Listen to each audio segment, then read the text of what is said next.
Hello everyone, and welcome to the next edition of our Artifact video series. My name is Ryan Duffy, and I'm the director of the museum.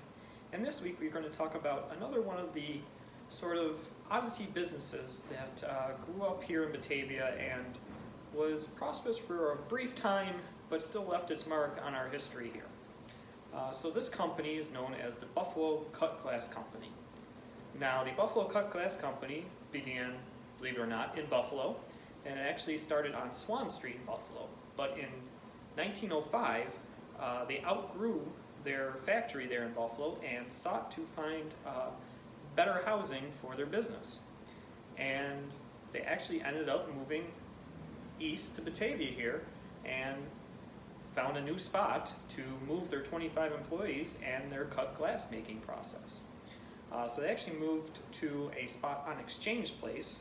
Now, Exchange Place no longer exists here in Batavia. It was torn down during urban renewal, but it was an alley essentially that was located just off Main Street, essentially what is the Save-A-Lot parking lot today. So that general area is where it was located. Buffalo Cut Glass Company was owned by Daniel McGettigan, Michael Callahan, and Joseph Smith. And the property that they bought here in Batavia was owned by William Gilmore. Now, the building that would house the factory was described as an old heavy frame construction entirely covered in tin sheets with a brick-shaped design impressed thereon. So it was a very industrial looking building which fit its purpose. Now, the company opens up officially on May 9th, 1905, and they purchased a lot of their glass from Toledo, Ohio, and Rochester, Pennsylvania, which was then shipped in. Now, one reason that they picked Batavia over other places was that where they ended up being located was very close to the New York Central Rail line, so it's easy to get in raw materials and to ship out their finished products. The cut glass company only lasted until 1920, as about that time the American cut glass industry as a whole started to diminish rather rapidly. So the Buffalo Cut Glass Company only lasted about 15 years here in Batavia, and it wasn't that much older in Buffalo beforehand. But its marks are still left around, and they're actually still highly sought after pieces. And we actually have quite a few pieces here at the museum on display. Now, for those of you at home who have cut glass pieces, it's kind of hard to find but Buffalo cut glass pieces, as they didn't always put markings on them.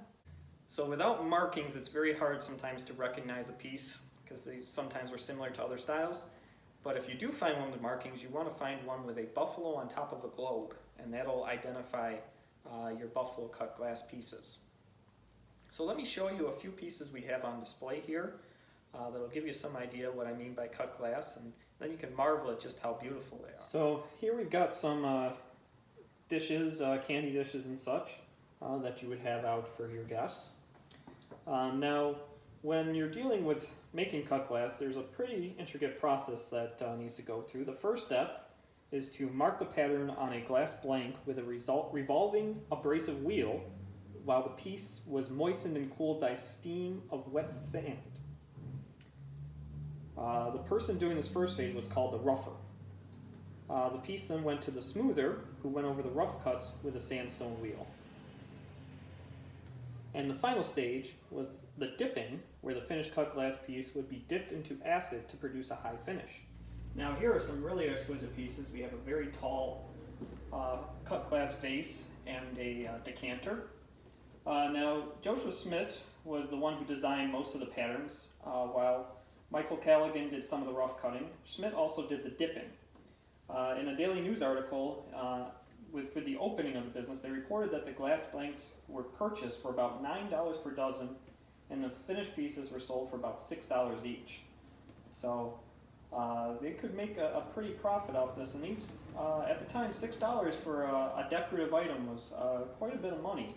But this process was one that was done entirely by hand, and it was extremely labor intensive.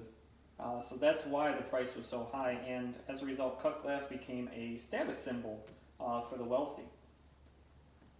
Now, the Industry as a whole took off only in the 1870s in Europe, but those cut glass makers actually moved to the United States. And this was right at the height of the Industrial Revolution in the United States, so it was perfect timing. So from 1876 to 1893, nearly 1,000 cut glass companies formed.